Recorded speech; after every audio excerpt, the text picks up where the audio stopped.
Quand Alexandre, le capitaine respecté de l'équipe de football de l'université de la Sorbonne, monta sur l'estrade lors de la fête de fin d'année et prit la main de Lucas devant tous les étudiants réunis, un silence glacial s'abattit sur la grande salle. Personne, pas même ses coéquipiers les plus proches, n'avait imaginé que le héros du campus, celui que des centaines de fans acclamaient chaque week-end, oserait révéler ainsi son secret le plus intime. Les flashs des téléphones crépitèrent, des murmures s'élevèrent comme une vague, et Alexandre sentit son cœur battre à tout rompre, mais il ne lâcha pas la main de Lucas. Quelques mois plus tôt, tout avait commencé par un simple regard pendant un entraînement. Lucas, étudiant en littérature, venait souvent s'asseoir sur les gradins pour lire. Alexandre l'avait remarqué tout de suite, ce garçon calme aux cheveux ondulés, au sourire discret, qui ne criait jamais comme les autres supporters. Un soir de pluie, après une victoire difficile, Alexandre avait trouvé Lucas seul sous un abri, trempé. Ils avaient parlé pendant des heures, de livres, de rêves, de la pression d'être toujours parfait. Ce soir-là, Alexandre avait compris que quelque chose en lui changeait pour toujours. Les premiers mois furent un tourbillon de joie secrète.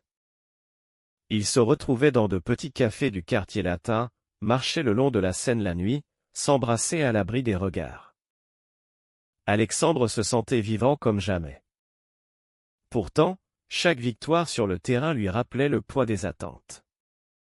Ses coéquipiers le voyaient comme le leader invincible, les filles du campus lui envoyaient des messages admiratifs, et son père, ancien joueur professionnel installé en Provence, l'appelait chaque semaine pour lui rappeler « Un capitaine ne faiblit jamais ». Lucas, lui, comprenait. Il ne demandait rien, se contentait de ses moments volés. Mais Alexandre sentait la culpabilité grandir. Un jour, pendant une fête d'équipe, un coéquipier fit une blague homophobe sans le savoir. Alexandre rit avec les autres, mais le regard blessé de Lucas, caché dans l'ombre, lui transperça le cœur. Ce soir-là, seul dans sa chambre, il pleura pour la première fois depuis l'enfance. La tension monta quand les rumeurs commencèrent. Un joueur avait vu Alexandre et Lucas s'embrasser près du stade. Les murmures dans les vestiaires devinrent plus lourds. Alexandre choisit le silence, mais Lucas commença à douter. « Si tu as honte, dis-le-moi maintenant », murmura-t-il un soir dans leur café habituel. Alexandre nia, promit que tout irait bien. Pourtant, au fond de lui, la peur grandissait. La peur de perdre tout ce qu'il avait construit, la popularité, le respect, l'avenir que son père avait tracé pour lui. Puis vint le match décisif de la saison. Alexandre marqua le but de la victoire. La foule hurla son nom.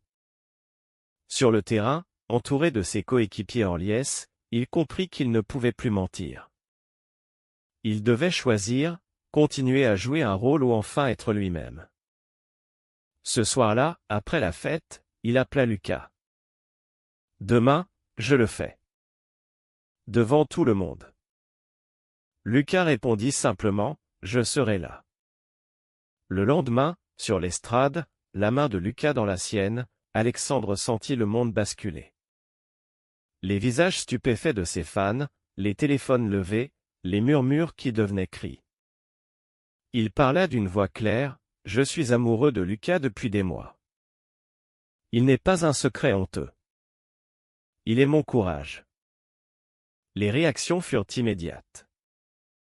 Certains applaudirent timidement, d'autres quittèrent la salle en secouant la tête. Son meilleur ami, Mathieu, resta figé, bouche ouverte. Alexandre savait que rien ne serait plus comme avant. Mais pour la première fois, il respirait librement. Le soir même, dans l'appartement de Lucas, ils parlèrent jusqu'à l'aube. Lucas pleura de soulagement, Alexandre de peur et d'espoir mêlés. Il savait que les jours suivants seraient durs, mais ils étaient ensemble. La véritable épreuve ne faisait que commencer. Les jours qui suivirent l'annonce furent un tourbillon de chaos. Les réseaux sociaux explosèrent. Des hashtags Alexandre Gay et Capitaine Courageux envahirent les fils des étudiants. Certains fans, surtout les filles qui avaient toujours rêvé d'une photo avec lui, se sentirent trahis. Des messages haineux arrivèrent par dizaines. Alexandre les lut en silence, le cœur serré, mais Lucas était là, à ses côtés, répétant doucement, « Ils ne te connaissent pas vraiment. » À l'université, l'ambiance changea. Dans les couloirs, certains le saluaient encore, d'autres détournaient le regard. Ses coéquipiers étaient divisés. Mathieu, son meilleur ami depuis 3 ans, refusa de lui parler pendant une semaine entière. « Tu m'as menti pendant tout ce temps », lui lança-t-il enfin dans les vestiaires vides. Alexandre expliqua, raconta comment la peur l'avait paralysé. Mathieu finit par le serrer dans ses bras, mais le doute restait dans ses yeux. La famille fut le coup le plus dur. Son père appela depuis la Provence, la voix tremblante de colère, « Tu as ruiné tout ce que j'ai construit pour toi. Un capitaine ne fait pas ça. » Sa mère, plus douce, pleura au téléphone, « Nous t'aimons, mais pense à ton avenir. » Alexandre raccrocha en larmes. Lucas le prit dans ses bras sans un mot. Ce soir-là, ils marchèrent longtemps dans Paris, passant devant Notre-Dame illuminée. Lucas parla de son propre coming out, plus discret, avec ses parents artistes à Lyon qu'il avait acceptés sans drame.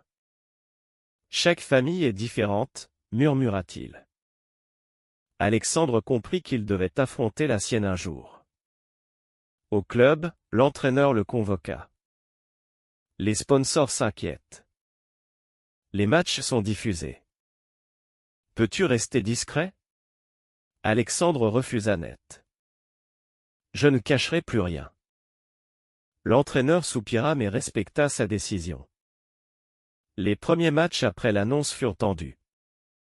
Des supporters adverses criaient des insultes. Alexandre joua avec une rage nouvelle, marquant 2 buts. Les fans de la Sorbonne, peu à peu, commencèrent à applaudir plus fort. Certains portaient même des drapeaux arc-en-ciel improvisés. Pourtant, la crise identitaire d'Alexandre n'était pas terminée. Il se surprenait à douter, avait-il le droit de priver son équipe de la paix dont elle avait besoin? Lucas, sentant cela, organisa une soirée avec leurs amis proches. Mathieu vint, apporta des bières, et pour la première fois ils parlèrent ouvertement. « J'ai eu peur pour toi, mec. Mais je suis fier. » Ce soir-là, Alexandre sentit un poids s'alléger. Lucas, de son côté, traversait aussi ses propres tempêtes. Ses amis littéraires le taquinaient, « Alors, tu sors avec la star du campus ?» Mais certains professeurs le regardaient différemment, comme s'il était responsable du « scandale ». Un soir, Lucas craqua, « Je ne veux pas être celui qui te fait perdre tout. » Alexandre le serra fort, « Tu es celui qui me donne tout. » Ils firent le serment de traverser ensemble. La première confrontation réelle arriva quand un journal étudiant publia un article avec des photos volées. Le titre, « Le capitaine gai de la Sorbonne, courage ou folie ?» Alexandre lut l'article, le cœur battant. Il décida de répondre publiquement sur les réseaux, une photo de lui et Lucas main dans la main, avec la légende, « L'amour n'est pas une folie.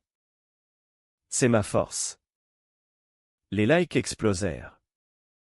Des messages de soutien arrivèrent du monde entier. Pour la première fois, Alexandre se sentit moins seul. Pourtant, la nuit suivante, il rêva de son père qui lui tournait le dos.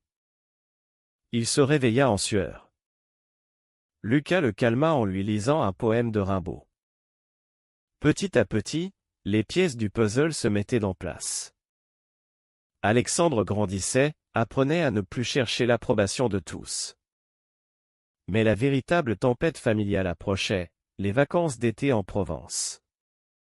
L'été arriva comme une vague chaude sur Paris.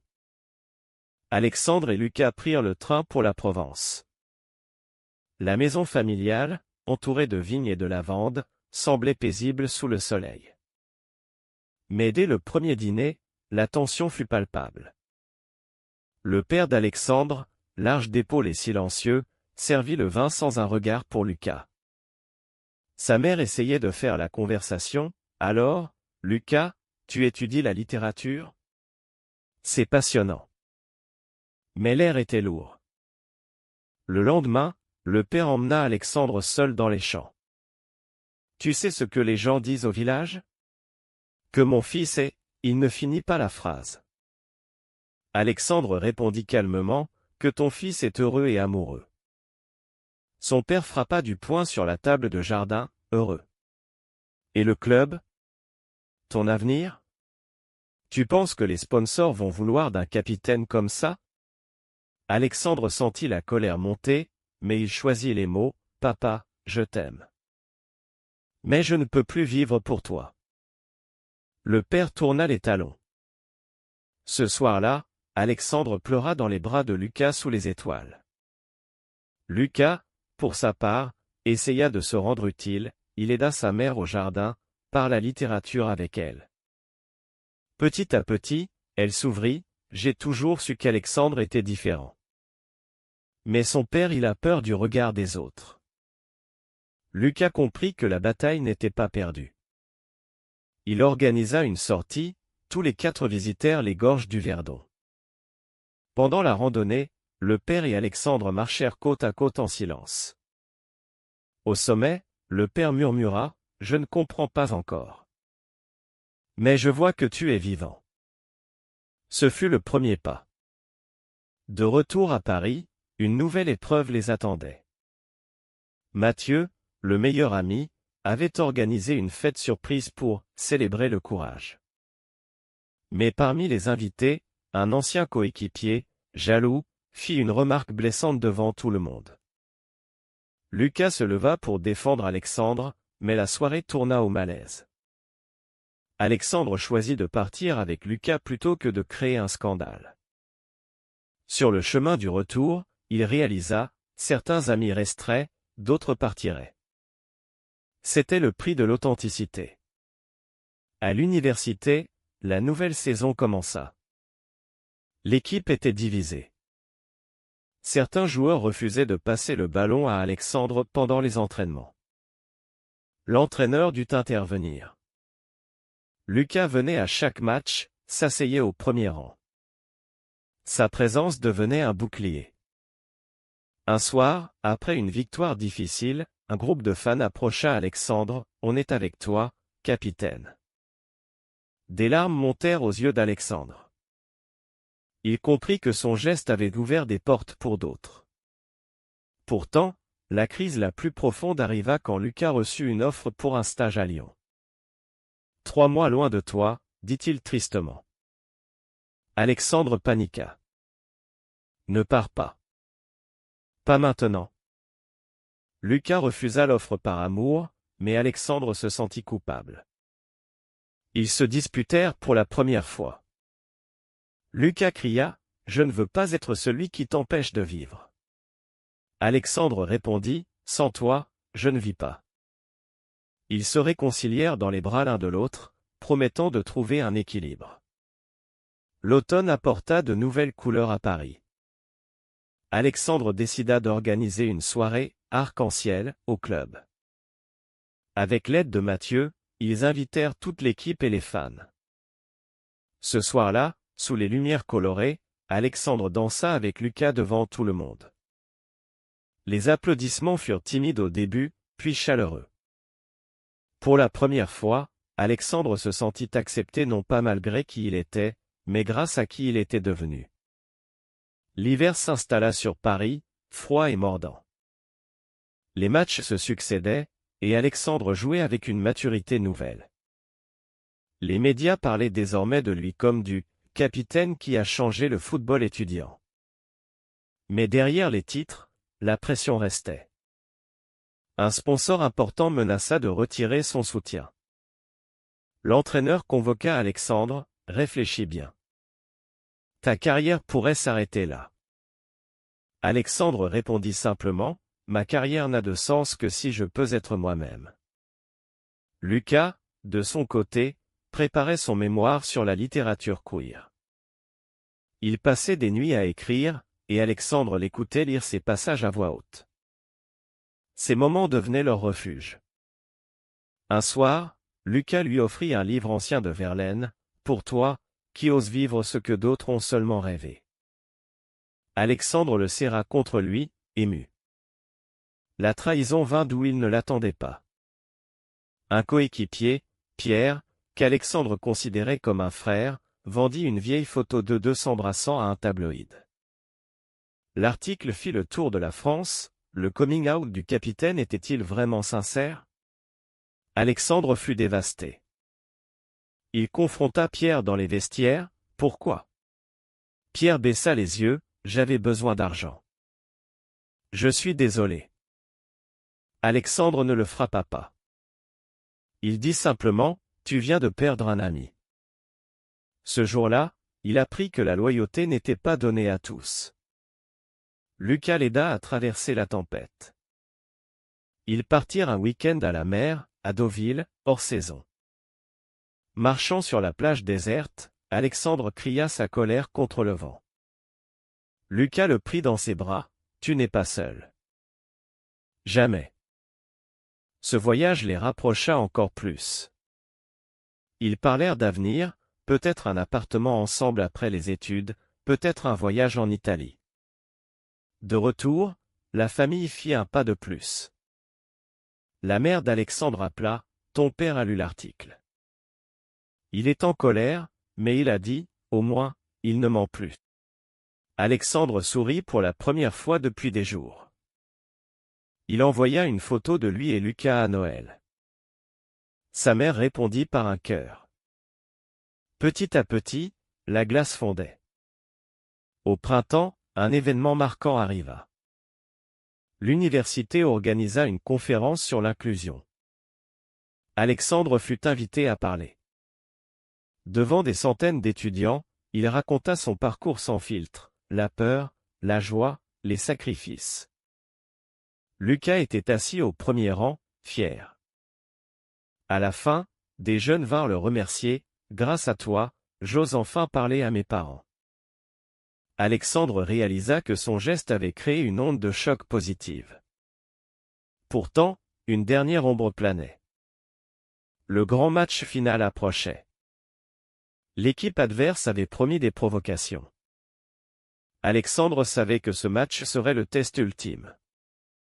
Lucas lui dit, « Joue pour toi, pas pour eux. » La veille du match, ils passèrent la nuit à parler. Alexandre avoua, « J'ai peur de tout perdre. » Lucas répondit, « Tu as déjà gagné le plus important, toi-même. » Le jour du match final arriva sous un ciel bleu clair. Le stade était plein. Des banderoles arc-en-ciel apparaissaient çà et là parmi les supporters. Alexandre entra sur le terrain, le cœur battant. Lucas était dans les tribunes, drapeau français à la main. Dès la première mi-temps, les insultes fusèrent des gradins adverses. Alexandre serra les dents et marqua un but magnifique. La foule de la Sorbonne explosa. À la mi-temps, dans les vestiaires, l'équipe se rassembla autour de lui. Mathieu parla pour tous, « On est avec toi, capitaine. » Jusqu'au bout. Alexandre sentit les larmes monter. La deuxième mi-temps fut intense. L'équipe adverse poussa fort, mais Alexandre et ses coéquipiers tinrent bon. À la dernière minute, il passa le ballon décisif à Mathieu qui marqua. Victoire. Le stade entier se leva. Sur le terrain, Alexandre courut vers les tribunes. Lucas sauta par-dessus la barrière et ils s'embrassèrent devant tout le monde. Les applaudissements furent assourdissants. Des fans crièrent « On vous aime ». Ce moment fut immortalisé par des centaines de vidéos. Alexandre comprit que la victoire n'était pas seulement sur le terrain. Les jours suivants furent une fête continue. Les journaux titrèrent « Le capitaine et son amour triomphe ». Le sponsor qui avait menacé revint avec des excuses. L'entraîneur lui proposa même le capitanat pour la saison suivante. Mais Alexandre demanda du temps pour réfléchir. il voulait terminer ses études d'abord. Lucas reçut une offre pour un poste à Paris après son mémoire. Ils décidèrent de prendre un appartement ensemble près de la Seine. Le déménagement fut joyeux, carton, rire, projet. Pour la première fois, leur amour n'était plus caché. La famille fit le voyage pour la remise des diplômes. Le père d'Alexandre serra la main de Lucas pour la première fois. « Prends soin de mon fils. » Ce simple geste valait tous les discours. Sa mère pleura de joie en les voyant ensemble. Pourtant, Alexandre savait que le combat n'était pas fini. Des messages haineux arrivaient encore parfois. Mais il avait appris à les ignorer, soutenu par Lucas, par ses vrais amis, par la nouvelle communauté qu'il avait contribué à créer. L'été suivant, ils partirent en vacances en Italie, comme ils l'avaient rêvé. À Rome, devant le Colisée, Alexandre mit un genou à terre. « Veux-tu partager ta vie avec moi, pour toujours ?» Lucas répondit oui en pleurant. Ils rentrèrent à Paris fiancés. La vie continua, plus douce. Alexandre devint entraîneur adjoint tout en finissant ses études. Lucas publia son premier livre sur l'amour et l'identité. Ensemble, ils organisaient des ateliers pour les jeunes LGBT à l'université. Leur histoire inspirait. Les années passèrent, mais le souvenir de cette soirée sur l'estrade resta gravé. Alexandre et Lucas vivaient désormais dans un petit appartement lumineux avec vue sur la Seine. Ils avaient adopté un chat nommé Rimbaud et parlaient souvent d'adopter un enfant un jour. Alexandre entraînait l'équipe junior de la Sorbonne, transmettant non seulement le football mais aussi les valeurs de respect et d'authenticité. Lucas enseignait la littérature dans un lycée, encourageant ses élèves à écrire leur propre histoire. Un soir d'automne, ils reçurent un appel de la Provence. Le père d'Alexandre était hospitalisé. Ils prirent le train immédiatement. À l'hôpital, le vieil homme, affaibli, prit la main d'Alexandre. « J'ai eu tort pendant longtemps. Tu es devenu un homme bien meilleur que moi. » Alexandre pleura, Lucas resta à ses côtés. Ce fut le pardon tant attendu. De retour à Paris, ils organisèrent une grande fête pour leurs fiançailles officielles. Tous leurs amis étaient là, Mathieu avec sa nouvelle compagne, d'anciens coéquipiers, des étudiants qui avaient suivi leur exemple. En portant un toast, Alexandre dit « Merci à chacun d'entre vous d'avoir rendu possible ce que nous vivons aujourd'hui. » Lucas ajouta « L'amour vrai ne se cache pas. » Il est clair. La vie n'était pas parfaite. Des défis surgissaient encore, des regards dans la rue, des commentaires sur les réseaux. Mais ils les affrontaient ensemble, plus forts. Alexandre publia même un livre de témoignages avec d'autres sportifs LGBT. Lucas l'accompagna dans toutes les interviews. Leur couple devenait un symbole discret mais puissant de courage en France. Un matin de printemps, assis sur un banc au jardin du Luxembourg, Alexandre regarda Lucas et sourit. « Regarde où nous en sommes. » De cette annonce choquante à cette paix. Lucas lui serra la main, et ce n'est que le début. Aujourd'hui, des années plus tard, quand de jeunes étudiants leur demandent conseil, ils répondent toujours la même chose, « Ose être toi. » Le reste suivra. Leur histoire continue d'inspirer, prouvant que l'amour, même face aux tempêtes, peut tout transformer.